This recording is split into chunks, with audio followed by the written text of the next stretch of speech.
रायगढ़ नाम के गांव में पूनम नाम की एक लड़की रहती थी। उसके पिता एक मजदूर थे जो कि बेहद ही गरीब थे। उन्हें अक्सर पूनम की शादी की चिंता सताती रहती। लेकिन कहते हैं ना कि जन्म, मृत्यु और शादी ये सब तो ऊपर से लिखा हुआ आया होता है।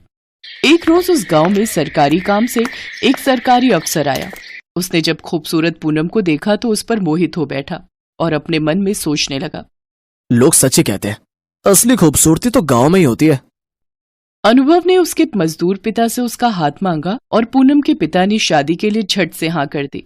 आखिर वो कौन सा पिता है जो अपनी बेटी की सरकारी अफसर से शादी नहीं करना चाहेगा। फिर दोनों की शादी हो गई और अनुभव उसे लेकर शहर अपने घर आ गया। पहले तो उसके घर वालों ने उनका विरोध किया, लेकिन फिर बेटे की मर्जी के आगे उन्हें झुकना पड़ा। सही है, गरीब देवरानी आई है, अब इससे घर का सारा काम करवाया जा सकता है।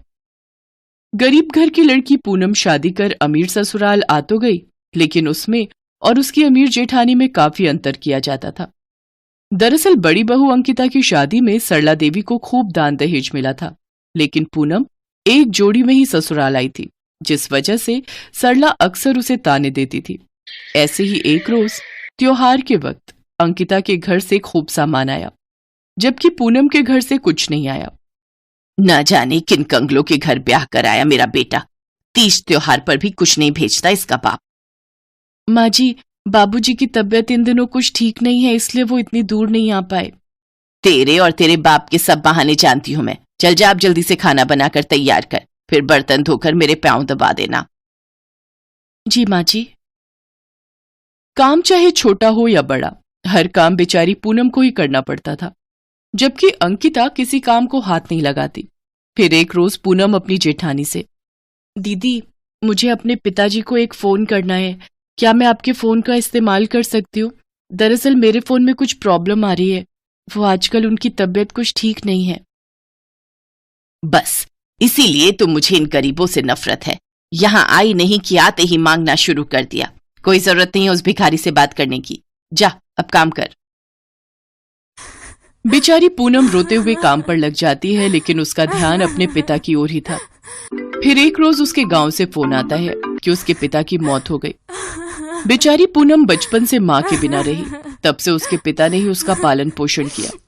दरअसल पूनम की माँ का देहांत जल्द ही हो गया था, जिस कारण पूनम अक्सर माँ के प्यार के लिए तरसती रही। वो सोचती थी कि ससुराल जाकर अपनी सास से वो प्यार पाएगी, लेकिन ऐसा हुआ नहीं।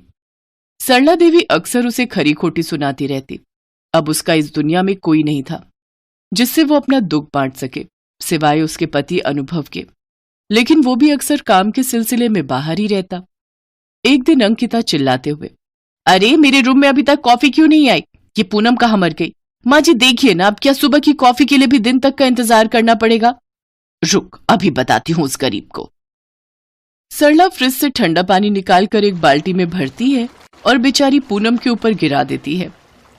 तुझ महारानी को यहाँ बेड पर पड़े पड़े खाने को नहीं देने वाली मैं। चल खड़ी हो और उठकर घर का काम कर।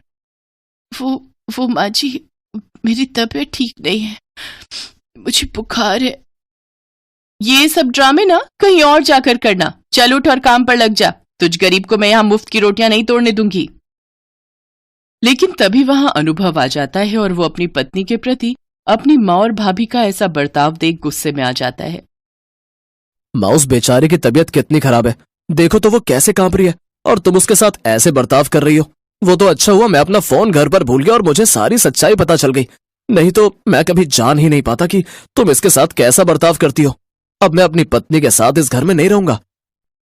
अनुभव डॉक्टर को फोन करके बुलाता है। वो पूनम को इंजेक्शन और कुछ दवाइयां देता है। 2 दिन बाद अनुभव पूनम को लेकर सरकारी क्वार्टर में रहने चला जाता है। अंकिता बहू तो बड़े घर की लड़की थी, इसलिए वो तो कोई काम करती नहीं, जिसकी वजह से अब सरला को ही सारा काम करना पड़ता। अब उसे अपनी गरीब बहू की अहमियत समझ आने लगी। एक रोज सरला की तबीयत कुछ ठीक नहीं थी, लेकिन फिर भी वो घर के काम करती रही और सोचने लगी, मेरी छोटी बहू जब से इस घर में आई थी तब से उसने मुझे एक काम नहीं करने दिया।